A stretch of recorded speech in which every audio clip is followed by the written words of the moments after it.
तो हम लोग यहाँ पर पहुँचे थे। हम लोग ढूंढ रहे थे कि जब भी हम अपनी रिसर्च मतलब किसी सर्च में जा रहे हैं तो उसका ट्रिगर पॉइंट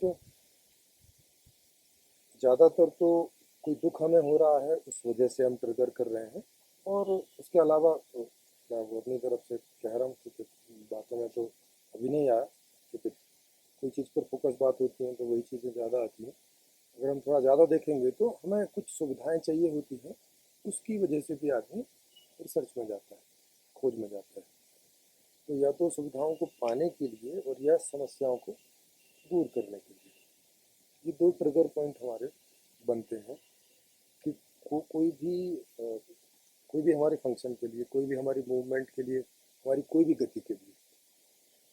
और इससे ये पता भी चलता है कि हमें जो हमारा रूट इनर है उसमें ये बात कोर में है कि हमें सुविधाएं चाहिए और असुविधाएं नहीं चाहिए। यही हमारा हमेशा कोई भी एफर्ट के लिए या कोई भी हमारी अभिव्यक्ति के लिए यही बात रूट में दिखाई पड़ती है। आपको क्या लगता है कि आप भी इसी वजह से इस तरह की किसी खोज में जा रहे हैं? पता नहीं वो एग्जिस्ट भी करती है उस तरह की चीज़ या नहीं करती है, कि कोई एक ऐसा स्पेस या कोई एक ऐसी बात जो नोन और अननोन के बियॉन्ड हो। प्राय अगर हम देखें इंसान के जीवन को, तो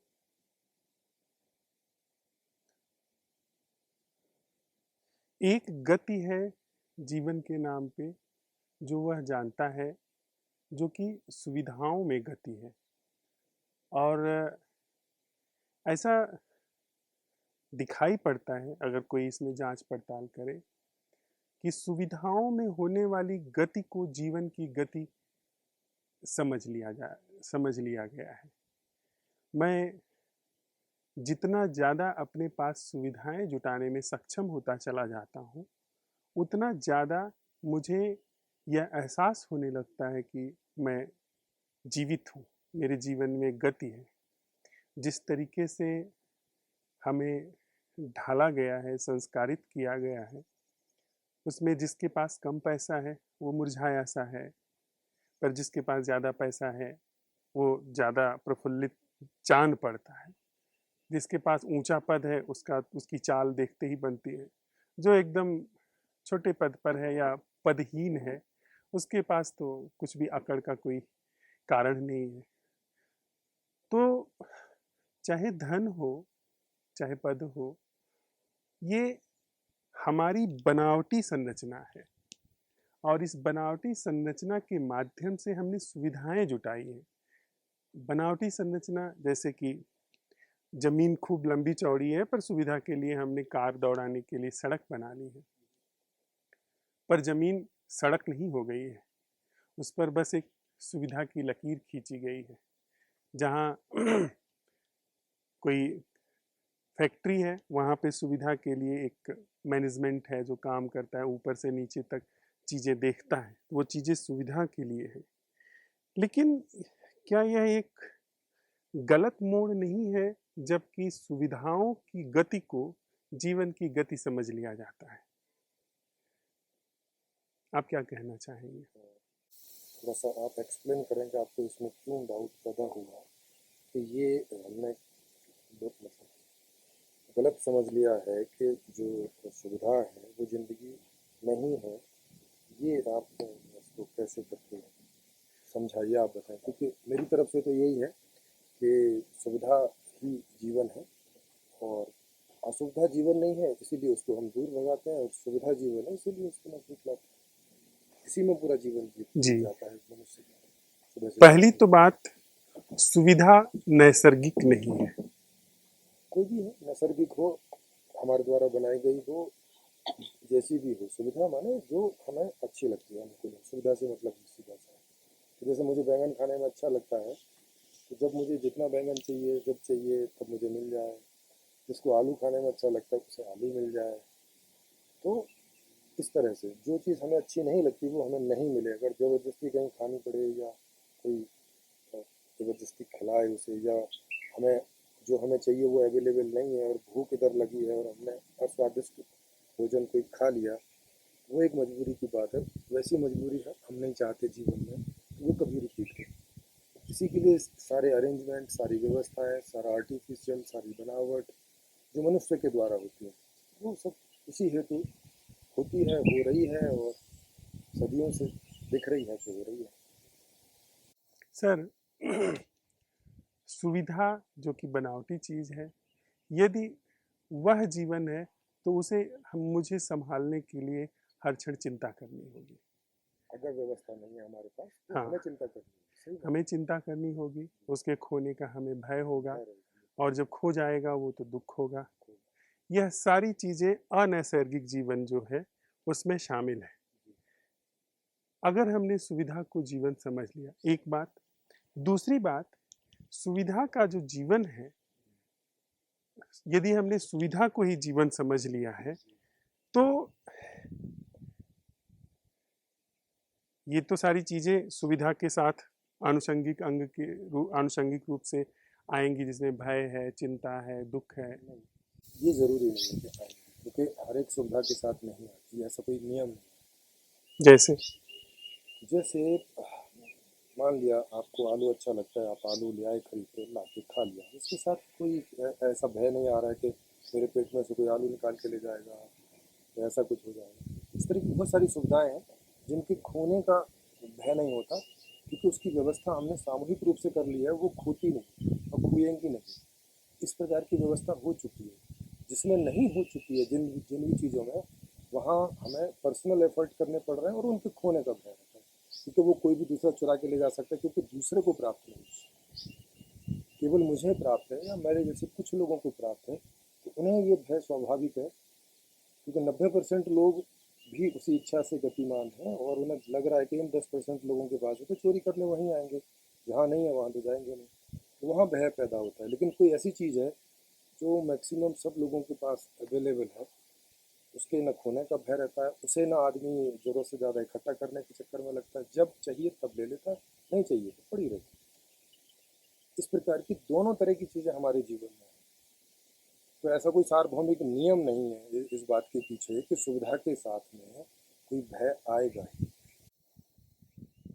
मान लीजिए कि सुविधाएं जितनी जरूरी हैं और आप सहमत होंगे कि सुविधाएं तृष्णा के रूप में आगे न बढ़े, बिल्कुल सहमत हूँ। वासना के रूप में, क्यों फिर कि उसका कोई अंत नहीं हाँ, है। उसका कोई अंत नहीं है और वो किसी किसी गलत कारण से ही हो रहा है, क्योंकि उसकी ज़रूरत भी नहीं है एक्चुअल में हम्म, आदमी को। इसीलिए हम लोगों ने उन्हें तृष्णा या वासना या एक ऐसा फ्लो आदमी की इच्छाओं का कि जो रुकता हुआ प्रतीत नहीं होता है, हम्म, जो ऐसा लगता है कि अब ये रुकेगा नहीं, और जो आदमी ये कर रहा है इससे उसे और ज़्यादा दुखों का सामना करना पड़ता है। जी जी। ये तो परिणाम। यदि मेरे पास सारी सुविधा हो गई, मैंने सब इंतजाम कर लिया, फिर मेरे जीवन की गति क्या है? उसको एंजॉय करना, क्योंकि एम ऑफ लाइफ एंजॉय करना है, इकट्ठा करना नहीं है। इंजॉय करना मतलब क्या? एंजॉय करना माने उनका एक मिनट। उनका उपभोग बेसिक करना। बेसिक सुविधा जो है जी। वह भोजन है। मैं 24 घंटा भोजन नहीं कर सकता हूँ। सही बात, 2 बार 3 बार। शयन है, मैंने रहने का 7-8 घंटा। इंतजाम कर लिया 7-8 घंटा। और वस्त्र है, उसका इंतजाम हो गया। और जब मैं भोजन करता हूँ अच्छी तरीके से एंजॉय कर सकता हूँ। जब सोता हूँ अच्छी तरीके से सो सकता हूँ। उसके बाद जो जीवन है उसकी गति क्या है? उसकी गति भी आपके इंटरेस्ट के आधार पर ही, आप खेल सकते हैं, आप किसी खोज में जा सकते हैं, आप कहीं दूसरे प्रकार के एंजॉय, क्योंकि एंजॉय कम से कम हजारों प्रकार के हैं, आपका जिन जिन में आकर्षण है उसी को रिपीट मारते रह सकते हैं, यही लाइफ है। आपका कहने का आशय ये है कि यदि ये बुनियादी सुविधा पूरी हो गई तो फिर अम्यूजमेंट को अवसर है, मनोरंजन को। यस यस, और वो भी ज़रूरत है। अभी हम उसको इसलिए ऐसा बोलते हैं, हमने 2 भागों में इसलिए बांट लिया सुविधाओं को, कि एक वो जो हमारे ठीक से जीने के लिए ज़रूरी है, जी। और एक वो कि जो अगर नहीं भी रहे तो मर तो नहीं जाएंगे, लेकिन जीवन का मजा नहीं हम्म, है ना, खाने पीने तक सीमित रह जाएगा। हम्म। अच्छा, अब जरा इसमें एक बात और प्रकाश में आती है कि मेरे पास सारी सुविधा है, मनोरंजन के सारे साधन हैं, उसके बाद क्या? उसके क्या मैं भोजन, शयन और वस्त्र है तन पे, परम उसके बाद लगातार मनोरंजन में रहूं? नहीं, इसमें हमारे पास कई सारे रंजन होते हैं। जैसे तनुरंजन हो गया, एक आपने मनोरंजन अभी बोला, उसके बाद भाव रंजन है, उसके बाद आत्मरंजन है। हम्म, कई प्रकार के रंजन हैं। सारे रंजन को इन चार में आप क्लासिफाइड कर सकते हैं। इसी में सब कुछ आ जाता है। उसी में से आपको कोई इच्छा होगी, उसी की गति होगी, उसके बाहर कुछ नहीं। जैसे जीवन के बाहर कुछ नहीं। और जीवन का भी एक फ्रेम है, वो ऐसा अनंत टाइप का नहीं है कि वो ना कहीं से शुरू होता है ना कहीं खत्म होता है, ऐसा करके नहीं। कोई भी चीज़ जो दुनिया में एग्जिस्ट करेगी, that have a certain frame. जैसे कुर्सी एग्जिस्ट कर रही है तो उसका एक फ्रेम ही होगा, नहीं तो ये एग्जिस्ट ही नहीं कर सकती। तो हर एक चीज़ का एक फ्रेम होता है। लाइफ का भी एक फ्रेम है, जीवन का भी एक फ्रेम है। वो भी कहीं से स्टार्ट होती है और कहीं पे जाके फिनिश हो जाती है। जैसे हम कहीं से जन्म लेते हैं और एक हमारा चलता है और एक जगह जाके हम फिर वहीं हो जाते हैं जहाँ से आते सर, हम लोग चर्चा कर रहे हैं कि सुविधा का जगत पूरा हो गया, हैं। जी। और जो रंजन की बात है, हम्म, मनोरंजन, मनोरंजन भी बहुत सारी चीज़ें डिपेंड करती हैं हमारी रुचि के ऊपर, बिल्कुल। हमारी संस्कार के ऊपर, जी जी। और जो हमारे भाव हैं जिसमें 99% भाव संस्कारित है। तो जो भी भाव रंजन है, जैसे मैं बड़ा भावुक हो जाता हूँ जब राम कथा होती है, और जब मैं कुछ दूसरे धर्म की कोई सुनता हूँ तो नहीं। तो वो जो भाव रंजन है वो मेरे संस्कारों पर निर्भर है। मनोरंजन भी मेरी ही बनावट पर निर्भर है। बहुत चीज़ों में मुझे मनोरंजन होता है और बहुत चीज़ों में नहीं होता जो मेरे संस्कार के जो मैच अनुकूल नहीं करती है। है। और तन रंजन तो कोई कितना करेगा। हाँ। तो बात यह आती है सर कि क्या मेरा पूरा जीवन संस्कार, बनावट, उसका रंजन, चाहे मन के तल पे हो चाहे भाव के तल पे, यही जीवन है? बिल्कुल यही।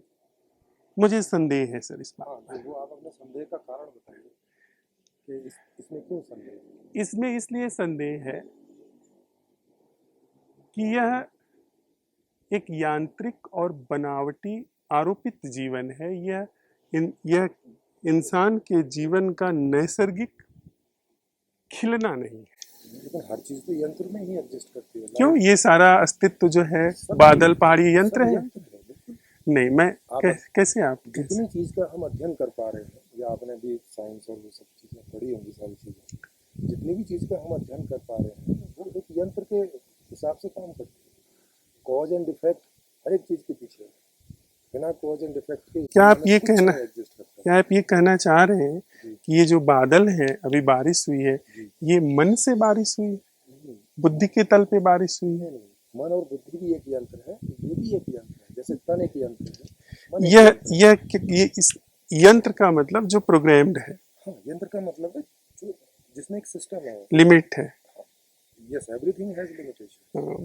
तो ये जो चारों तरफ अस्तित्व है, जी। ये यंत्र की श्रेणी में कैसे आता है? क्योंकि यंत्र की ये परिभाषा है, इसमें आप देखेंगे हम जब भी कोई यंत्र बनाते हैं तो यंत्र जो है वो एक सिस्टम पे काम करता है कि इसको हम पेट्रोल डालेंगे तो ऐसे चलेगा, इसका ये मैकेनिज्म है, ऐसे करके इस बात को यंत्र के रूप में हम लोग बोलते हैं कि यंत्रात्मक। मतलब ये एक तुलना है। हमने जो आर्टिफिशियल यंत्र बनाया है उस आधार पर कोई बात समझाने के लिए कि जैसे ये यंत्र एक पर्टिकुलर मैकेनिज्म पर काम करता है, उसको हमने खोज लिया और उसके हिसाब से एक यंत्र बना दिया। तो खोजा कहाँ से?